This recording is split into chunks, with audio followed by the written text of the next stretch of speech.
شورش کاشمیری صاحب جب حرمین مقدس کا سفر کر کے واپس آئے تو آپ نے ایک سفر نامہ لکھا جس کا نام ہے شب جائے کہ من بودھم۔ آپ اس میں اپنے سفر کے احوال لکھتے ہوئے جب مدینۃ النبی میں روض رسول پر حاضری کا منظر پیش کرنے لگے تو یوں لکھتے ہیں: بیت اللہ میں عقیدہ حاضر ہوتا اور جبینیں جھکتی ہیں، حرم نبوی میں عشق لے جاتا ہے اور دل جھکتے ہیں۔ دل میں اللہ و رسول ہیں تو آزما لیجئے، یہاں حاضر ہونا بڑا مشکل ہے۔ نفس پہلا سوال یہ کرتا ہے کہ آستانہ محمد پر حاضر ہونے والا یہ بوتا کہاں سے آیا ہے؟ یہاں تو بڑے بڑے رہ جاتے ہیں، محمد کے روبرو کھڑا ہونا آسان بات ہے؟ اس کی تاب جانثاران محمد میں کہاں تھی؟ اب جو ساتھی آگے بڑھنے لگے تو میں رک گیا۔ انہیں تو یہاں رہتے ہوئے کئی سال ہو گئے ہیں، سال بھر میں کئی حاضریاں دیتے ہیں۔ میں کیا، میری بساط کیا، ایک مجموعہ فسق مجھ میں یہ بالوں پر کہاں سے آ گئے کہ اڑ کے یہاں چلا آیا۔ بہت ہمت کی، قدم اٹھتے ہی نہیں۔ ایک سیاہ کار کا رسول اللہ صلی اللہ علیہ وسلم کے روض اقدس پہ حاضر ہونا بہت بڑی جسارت ہے۔ میں اس حد تک تو پہنچ گیا جہاں تک 161 ہجری میں توسیع ہوئی تھی، اس سے آگے بڑھنے کا حوصلہ مفقود تھا۔ حاطف نے کہا، رکو نہیں، آگے بڑھو، یہاں رک گیا تو کہیں کا نہیں رہے گا۔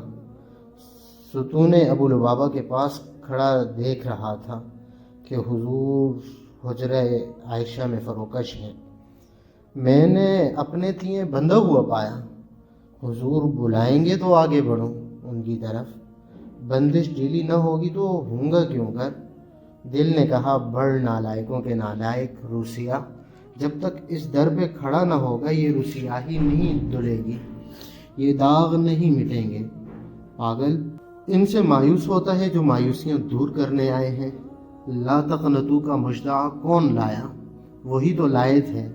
اب نفس کا نخرہ دکھا رہا ہے، یہ ظاہر کر رہا ہے کہ ندامت کا غلبہ ہے۔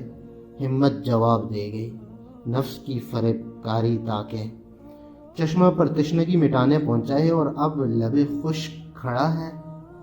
بڑھ آگے اور کھڑا ہو جا ان کے سامنے جو ہر جہان کے رحمت ہیں، ان کا خزانہ کھلا ہے جھولی بھر، دونوں ہاتھوں سے بھر، صبح و شام بھر۔ یہاں سے ہر شخص کو خلعت فاخرہ ملتی ہے، کوئی روکنے اور ٹوکنے والا نہیں۔ یہ رحمت للعالمین کا دربار ہے۔ سورج کالے گورے پر یکساں چمکتا ہے، ہوا گناہگاروں کے لیے رک نہیں جاتی، وہ سب کے مشام جان ہے۔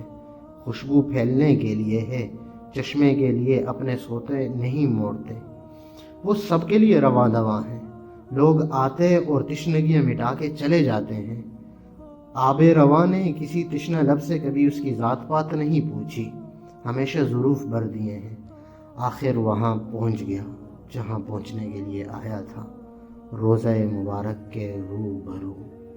الصلاۃ والسلام علیک یا رسول اللہ، الصلاۃ والسلام علیک یا حبیب اللہ، الصلاۃ والسلام علیک یا نبی اللہ۔ 3 بیضوی جھروکوں میں پہلا جھروکا سرور کونین صلی اللہ علیہ وسلم کا ہے، دوسرا ابو بکر صدیق رضی اللہ عنہ کا، اور تیسرا عمر فاروق رضی اللہ عنہ کا۔ جانے کتنی دیر گمسم کھڑا رہا ہے، آنسوؤں کی جھڑی لگ گئی، انسانوں کا تانتا بندھا ہوا ہے اور سب اشک بار ہیں۔ اس حد تک تحیر ہے کہ ایک دوسرے سے کوئی آگاہ نہیں۔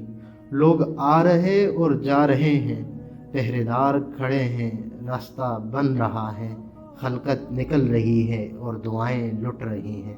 شمع روشن ہے، پتنگیں جمع ہیں، گھٹتے ہی نہیں بڑھتے چلے جاتے ہیں، لو میں گھلے جا رہے ہیں۔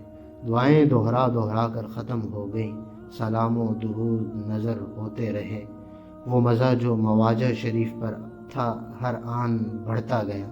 ادب کی آخری حد، عشق کا منتہا، حسن کی جولان گاہ۔ ملائکہ عرش الہی سے آ رہے اور سلام کے موتی نظر کر رہے۔